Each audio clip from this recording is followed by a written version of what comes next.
মালয়েশিয়ার জোহর রাজ্যে ৩ দিনে বাংলাদেশিসহ ১১০ অভিবাসী আটক। মালয়েশিয়ার জোহর রাজ্যে ৩ দিনে বাংলাদেশিসহ ১১০ অভিবাসীকে আটক করেছে ইমিগ্রেশন বিভাগ।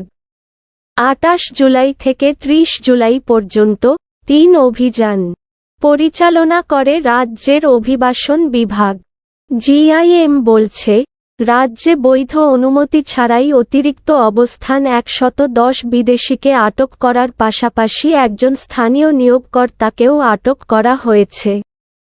আটককৃতরা হলেন Bangladesh, Indonesia, Philippines, Pakistan, Myanmar, Cambodia, Bharat ও নেপালের। বিদেশিদের বয়স ১৭ থেকে ৬৫ বছরের মধ্যে। শনাক্ত করা অপরাধের মধ্যে রয়েছে দেশে প্রবেশের জন্য বিশেষ অনুমতি না থাকা, অতিরিক্ত অবস্থান করা এবং সামাজিক ভিজিট পাসের অপব্যবহার করা।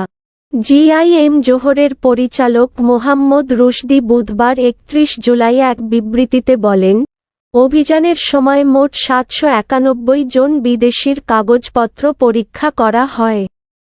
এই সময় ১৩ জনকে অফিসে হাজির হওয়ার নোটিশও জারি করা হয়।